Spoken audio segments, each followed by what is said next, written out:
चिराग जी को अलॉट हुआ, लेकिन शिफ्ट तो नहीं हुए थे ऑफिशियली, ट्रांसफर तो नहीं हुआ था, वो तो चल रहा था, उसमें लंबित था मामला। इसी बीच अगर भवन निर्माण देती है और नोटिस दे के दी है, ऐसा नहीं कि एक दिन बोली जाके खाली कर दो, नोटिस दी है, टाइम दिया गया है, वो खाली करेंगे। इसमें राजनीतिक रूप मुझे नज़र नहीं आ रहा है। चिराग तो बदला ले ही लिए, अगर उस रूप में देखिएगा तो उनके पास थे 5 सांसद, उनको एक भी टिकट नहीं मिला, जो टिकट मिला चिराग का मिला और जीत भी गए, तो बदला तो वहीं पूरा हो गया। अब चिराग इतने बड़े बंगला नेता, खाली करवा के भी बांग्ला का ये नामो निशान नहीं पारस कर रहे हैं। नहीं ऐसा कुछ नहीं है। तो अब कह रहे हैं कि हम रामविलास के उत्तराधिकारी भी हैं तो अच्छी बात है, अब बांग्ला से उत्तराधिकारी सिद्ध होगा, ये तो मुझे नहीं लगता है। राष्ट्रीय लोक जनशक्ति पार्टी और लोक जनशक्ति पार्टी रामविलास के बीच जो है एक बार फिर से विवाद जो है वो देखने को मिल रहा है, और खास करके बंगला विवाद। चाचा भतीजा में लड़ाई इस हद तक पहुंची कि भतीजा जो है उनके बंगले को खाली करवाने के लिए सीएम नीतीश कुमार से मिल जाते हैं। उसके बाद भवन निर्माण विभाग के द्वारा एक नोटिस जारी किया जाता है और कहा जाता है कि 7 दिन के अंदर बंगला खाली करें, नहीं तो सामान उठा करके भी फेंक दिया जाएगा। इस पर बातचीत करने के लिए हमारे साथ एनडीए के ही नेता हैं, राष्ट्रीय लोक मोर्चा के प्रवक्ता है हेमंत जी। कैसे देख रहे हैं जिस तरीका से भवन निर्माण विभाग के द्वारा नोटिस जारी किया गया है पशुपति पारस के दफ्तर को लेकर के? जहाँ तक मुझे खबर है कि ये ऑफिस जो इसको आमंत्रित हुआ था वो रामविलास पासवान जी के दौर में 25 साल पहले उनको ये दिया गया था। और इधर विगत कुछ दिन पहले जब 2 पार्टी बट गई आपस में, तो चचा के नाम यानी पारस जी के नाम, उस समय मंत्री थे, ये हिस्से उनके हिस्से चुनाव आयोग ने दे दिया, उनके नाम से ये बंगला था, इसलिए ऑफिस उनके हिस्से चला गया। अब ना तो ये सांसद हैं, ना ही इनके पार्टी का कोई विधायक है।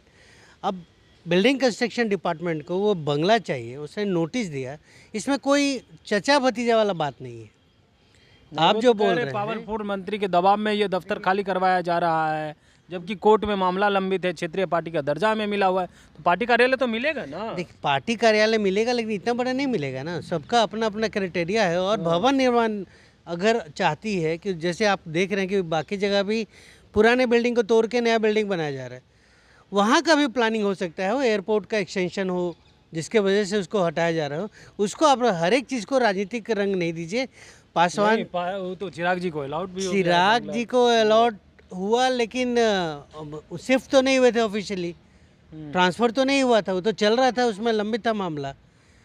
इसी बीच अगर भवन निर्माण देती है और नोटिस दे के दी है, ऐसा नहीं कि एक दिन बोली जाके खाली कर दो, नोटिस दी है, टाइम दिया गया है, वो खाली करेंगे। इसमें राजनीतिक रूप मुझे नज़र नहीं आ रहा है।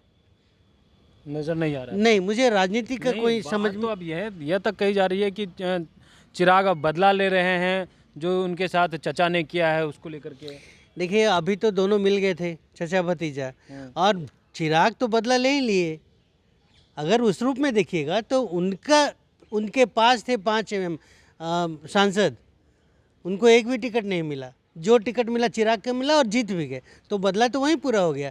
अब चिराग इतने बड़े नेता, खाली करवा के बांग्ला का ये नामो निशान नहीं पारस कर रहे हैं। नहीं ऐसा कुछ नहीं है। अब कह रहे हैं कि हम रामविलास के उत्तराधिकारी भी हैं तो अच्छी बात है, बांग्ला से उत्तराधिकारी सिद्ध होगा, ये तो मुझे नहीं लगता है। आपने कहा कि 25 सालों से मिला हुआ था रामविलास जी को, तो अब सब जगह वो चढ़ाई कर रहे मैं हैं। वो जानकारी जो है मेरे पास है, शायद आपको भी पता हो, 25 साल पहले अलॉट हुआ था माननीय स्वर्गीय रामविलास पासवान जी को, वो फिर ट्रांसफ़र होके जैसे भी आके इनके हिस्से आया। अब हटा रही है, और वही भवन निर्माण विभाग हटा रही है, कोई राजनीतिक पार्टी या चुनाव आयोग नहीं मांगा है, तो इसको अब राजनीतिक रंग नहीं दीजिए।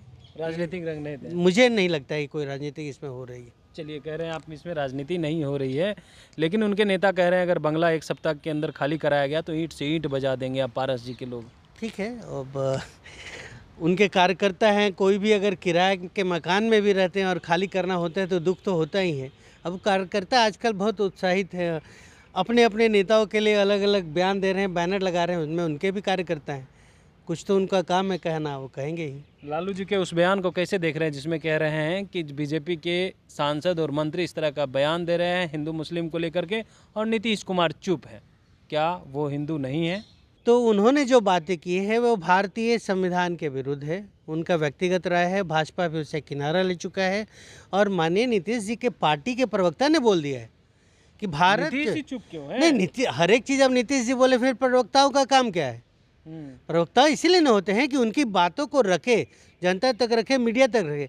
उन्होंने साफ साफ शब्दों में कहा कि भारत जो है धर्मनिरपेक्ष राष्ट्र है और हर एक धर्म का सभी का उतना ही सम्मान है जितना हिंदू धर्म का है। तो उनकी बातों को सीरियसली नहीं लेना चाहिए, ये नीतीश जी के ये प्रवक्ता ने खुलेआम बोला है। शायद आप भी बात सुने होंगे उसका। उपचुनाव हो रहे हैं, क्या लग रहा है एनडीए कितने सीटों पे जीत दर्ज करेगी? क्योंकि महागठबंधन तो करिए इस बार 4 में 4, पिछले बार 3 पर थे, इसमें 4 में 4 जीत दर्ज करेगी। देखिए, पिछले बार भी अगर याद होगा लोकसभा के चुनाव में इंडी गठबंधन कहता था कि 40 का 40 जीत रहे, जीते कितने पे? 9 पे जीते हैं, 4 जीते हैं आरजेडी। तो उनका काम है कहना हम लोग जो वो गलती हुआ था शाहबाद क्षेत्र में वो गलती फिर से नहीं दोहराएंगे, ये पूर्ण विश्वास है और पूरा विश्वास है। 4 का 4 सीट एनडीए के गठबंधन में आ रहा है। उसके लिए हमारे नेता लगे हुए हैं और हर एक जगह गए हैं। अभी इमामगंज में थे वो नॉमिनेशन के टाइम, और भी जगह वो जा रहे हैं, क्षेत्र में जा रहे हैं, कार्यकर्ता जा रहे हैं। हम लोग एक कमेटी गठित किए हैं, प्रभार दिया गया है। तो इस तरह का काम कर रहे हैं ताकि जो गलती शाहबाद क्षेत्र में लोकसभा में हुआ है वो विधानसभा के उपचुनाव में ना हो। चलिए, जो गलती लोकसभा में हुई है वो गलती अब विधानसभा के उपचुनाव में ना हो, और शाहबाद एरिया में लोग भी अब समझ चुके हैं वह गलती को दोहराई नहीं जाएगी। वहीं पे जिस तरीक़ा से चचा भतीजा की जो लड़ाई है उसको लेकर के भी कह रहे हैं कि देखिए, अगर बदला की बात करें तो चिराग जी ने तो बदला ले ही लिया था। कमलेश कुमार, लाइव बिहार, पटना।